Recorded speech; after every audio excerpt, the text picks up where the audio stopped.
सिद्धिप्रदायकाय गुरु ब्रह्मा गुरु विष्णु गुरुदेव ಮಹೇಶ್ವರ ಗುರು ಸಾಕ್ಷಾತ್ ಪರಬ್ರಹ್ಮ ತಸ್ಮೈ ಶ್ರೀ ಗುರುವೇ ನಮಃ. ನಾನು ನಿಮ್ಮ ಪಂಡಿತ್ ಲೋಕನಾಥ್ ಭಟ್ ಮಾಡುತ್ತಿರುವಂತಹ ನಮಸ್ಕಾರಗಳು. ಮೇ 16ನೇ ತಾರೀಕು ಬಾದಾಮಿ ಅಮಾವಾಸ್ಯೆ ಬಂದಿದೆ. ಅದರ ಜೊತೆಗೆ ಶನೇಶ್ವರ ಜಯಂತಿ ಕೂಡ ಬಂದಿದೆ. ಮೇ 16ನೇ ತಾರೀಕಿನ ನಂತರ ತುಲಾ ರಾಶಿಯ ಭವಿಷ್ಯ ಏನಿದೆ ಈ ವಿಡಿಯೋದಲ್ಲಿ ನಾನು ತಿಳಿಸ್ಕೊಡ್ತಾ ಇದ್ದೇನೆ. ಈ ವಿಡಿಯೋ ನಿಮಗೆ ಇಷ್ಟವಾದಲ್ಲಿ ಈ ವಿಡಿಯೋಗೆ ಲೈಕ್ ಕೊಟ್ಟು ನನ್ನ ಚಾನಲ್ ಆದ ರಾಯರ ಭವಿಷ್ಯಕ್ಕೆ ಸಬ್ಸ್ಕ್ರೈಬ್ ಮಾಡಿ. ಇನ್ನು ವೃತ್ತಿ ಹಾಗೂ ವ್ಯವಹಾರದ ಬಗ್ಗೆ ನೋಡೋ ಹಾಗಿದ್ರೆ ನಿಮ್ಮ ಬಿಸ್ನೆಸ್ಸಲ್ಲಿ ಪಾಲುದಾರಿಕೆ ಒಪ್ಪಂದಗಳು ಈ ಸಮಯದಲ್ಲಿ ಆಗುತ್ತದೆ.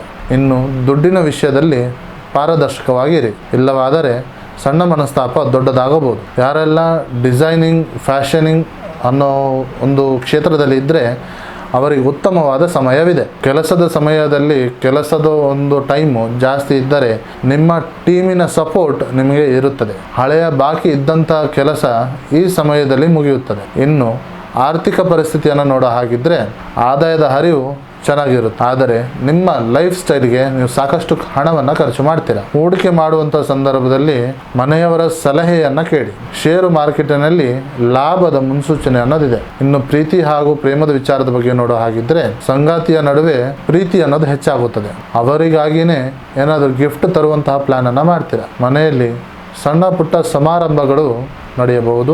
ಮನೆಯಲ್ಲಿ ಯಾರೆಲ್ಲ ಪ್ರೀತಿ ಪ್ರೇಮ ಮಾಡ್ತಾ ಇದ್ದೀರಾ ಅವರಿಗೆ ಮನೆಯವರಿಂದ ಗ್ರೀನ್ ಸಿಗ್ನಲ್ ಸಿಗುವಂತಹ ಸಾಧ್ಯತೆ ಇದೆ. ಇನ್ನು ಆರೋಗ್ಯದ ವಿಚಾರದ ಬಗ್ಗೆ ನೋಡೋ ಹಾಗಿದ್ರೆ ಬೆನ್ನು ನೋವು ಸಮಸ್ಯೆ ಕಾಣುವಂತಹ ಸಂದರ್ಭಕ್ಕೆ ಸ್ವಲ್ಪ ಎಚ್ಚರವನ್ನು ವಹಿಸಿ. ಜಾಸ್ತಿ ನೀರನ್ನು ಸೇವನೆ ಮಾಡಿ. ಹೊರಗಿನ ಎಣ್ಣೆಯ ಪದಾರ್ಥವನ್ನು ಸೇವನೆ ಮಾಡೋದನ್ನು ಕಮ್ಮಿ ಮಾಡಿ. ಈ ರಾಶಿಯವರ ಒಂದು ಪರಿಹಾರದ ಮಾರ್ಗವನ್ನು ನೋಡೋ ಹಾಗಿದ್ರೆ ಶುಕ್ರವಾರದ ದಿನದಂದು ಮಹಾಲಕ್ಷ್ಮೀ ದೇವಿಗೆ ಬಿಳಿ ಬಣ್ಣದ ನೈವೇದ್ಯವನ್ನು ಸಮರ್ಪಿಸಿ. ಶನಿವಾರದಂದು ಸಾಸಿವೆ ಎಣ್ಣೆಯ ದಾನವನ್ನು ಮಾಡಿ. ನಿಮ್ಮ ಅದೃಷ್ಟದ ಸಂಖ್ಯೆ 627. ನಿಮ್ಮ ಅದೃಷ್ಟದ ಬಣ್ಣ ಬಿಳಿ ಬಣ್ಣ. ಸೊ ಇದಾಗಿತ್ತು ತುಲಾ ರಾಶಿಯವರ ಮೇ 16ನೇ ತಾರೀಕಿನ ನಂತರ ಭವಿಷ್ಯ. ಈ ವಿಡಿಯೋ ನಿಮಗೆ ಇಷ್ಟವಾದಲ್ಲಿ ಈ ವಿಡಿಯೋಗೆ ಲೈಕ್ ಕೊಟ್ಟು ನನ್ನ ಚಾನಲ್ ಆದ ರಾಯರ್ ಭವಿಷ್ಯಕ್ಕೆ ಸಬ್ಸ್ಕ್ರೈಬ್ ಮಾಡಿ. ಹಾಗೂ ನಿಮ್ಮ ಸಮಸ್ಯೆ ಏನೇ ಇದ್ದರೂ ಸಹ ನೇರವಾಗಿ ಬಂದು ಭೇಟಿಯಾಗಿ ಅಥವಾ ಈ ಕೆಳಕಂಡ ನಂಬರಿಗೆ ಕರೆ ಮಾಡಿ. ಧನ್ಯವಾದಗಳು.